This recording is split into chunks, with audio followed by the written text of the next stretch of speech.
दोस्तों, आज हमारा पंजाब, हमारा अपना पंजाब एक ऐसी त्रासदी से गुजर रहा है जिसने लाखों जिंदगियों को उजाड़ दिया है। बाढ़ ने न सिर्फ घरों को बहाया, खेतों को तबाह किया, बल्कि लोगों के सपनों और उम्मीदों को भी डुबो दिया। बच्चे, बूढ़े, जवान सब इस आपदा की चपेट में हैं, लेकिन इस अंधेरे में भी इंसानियत की किरणें चमक रही हैं। सिख भाइयों की खालसा एड हो या मुस्लिम भाइयों की राहत सामग्री, हर कोई इस मुश्किल वक्त में एक दूसरे का सहारा बन रहा है। लेकिन सवाल यह है, जब समाज अपनी पूरी ताकत से इस तबाही का मुकाबला कर रहा है तो हमारी सरकारें कहाँ हैं?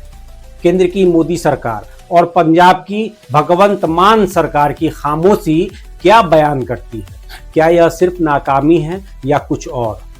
आज के इस वीडियो में हम बात करेंगे पंजाब की इस मानवीय त्रासदी की। हम देखेंगे कि कैसे सिख और मुस्लिम भाई एकजुट होकर इंसानियत की मिसाल कायम कर रहे हैं और कैसे सरकार की लापरवाही ने इस संकट को और गहरा कर दिया है। तो इस वीडियो को आखिर तक देखें, अपनी राय कमेंट करें और इसे ज़्यादा से ज़्यादा शेयर करें, क्योंकि यह आवाज़ सिर्फ पंजाब की नहीं बल्कि इंसानियत की भी है। दोस्तों, पंजाब की इस बाढ़ ने जो तबाही मचाई है उसे शब्दों में बयां करना मुश्किल है। कुछ आंकड़ों पर नजर डालें जो इस त्रासदी की गहराई को दर्शाते हैं। पंजाब के 12 जिले इस बाढ़ से बुरी तरह प्रभावित हैं। अब तक 30 लोग अपनी जान गंवा चुके हैं, जिनमें मासूम बच्चे भी शामिल हैं। करीब 2.56 लाख लोग इस आपदा की चपेट में हैं। 1018 गांव पूरी तरह पानी में डूब गया है।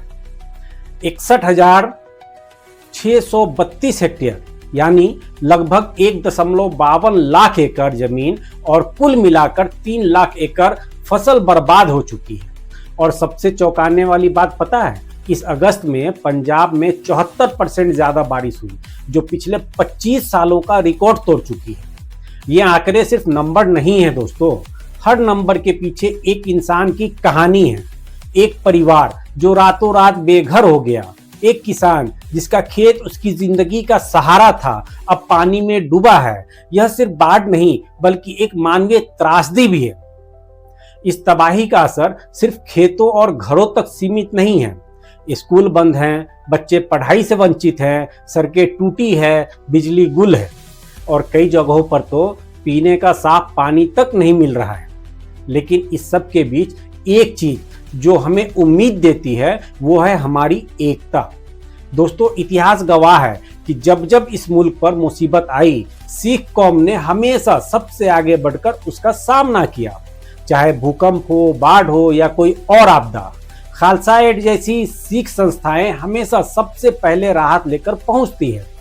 आज भी पंजाब की इस बाढ़ में सिख भाइयों ने अपने दिल और दरवाजे खोल दिए। खालसा एड के वॉलेंटियर्स दिन रात बाढ़ प्रभावित इलाकों में राहत सामग्री बांट रहे हैं, खाना, कपड़े, दवाइयां और सबसे जरूरी उम्मीद। लेकिन सिख कौम का योगदान सिर्फ आपदा तक सीमित नहीं है। हमारी सरहदों पर सिख रेजिमेंट ने हमेशा अपनी जान की बाजी लगाकर इस देश की हिफाजत की है। फिर चाहे वो 1965 की जंग हो, 1971 की लड़ाई हो या कारगिल युद्ध, सिख भाइयों ने हमेशा इस मुल्क का सिर ऊंचा किया है। लेकिन अफसोस दोस्तों, जब पंजाब खुद इस मुश्किल घड़ी से गुजर रहा है तब उसे वो सहारा नहीं मिल रहा जिसका वो हकदार है।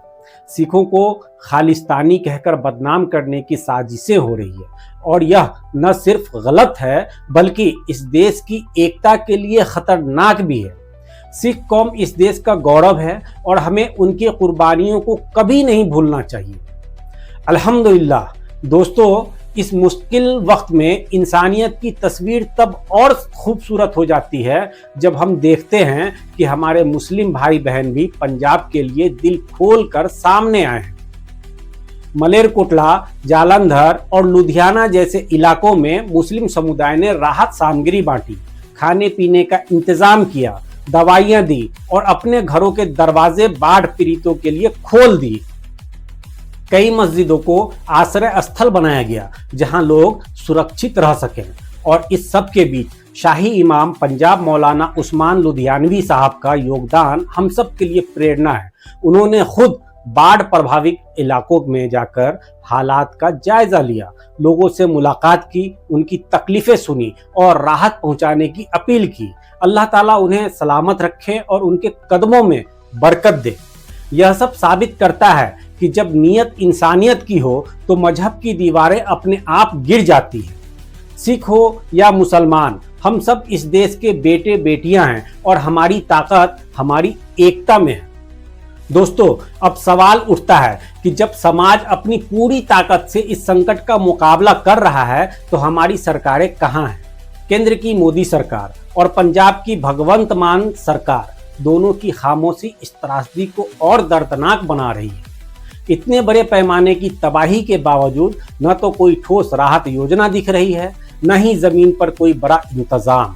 लोग बेघर हैं, भूखे हैं और बीमारियों का खतरा मंडरा रहा है, फिर भी सरकारें सिर्फ बयानबाजी कर रही हैं। और सबसे दुखद बात, जब सिखों को खालिस्तानी और मुसलमानों को पाकिस्तानी कहकर बदनाम किया जाता है तो यह न सिर्फ तुच्छ मानसिकता को दर्शाता है बल्कि इस देश की एकता को भी कमजोर करता है। आखिर कब तक यह दोहरा रवैया चलेगा? कब तक लोग अपनी पहचान की वजह से हक से वंचित रहेंगे? हमें सरकार से सवाल पूछने का हक है। पंजाब के लिए ठोस प्लान क्या है? राहत सामग्री कब पहुंचेगी? और सबसे जरूरी, पंजाब के लोगों का भरोसा कब जीता जाएगा?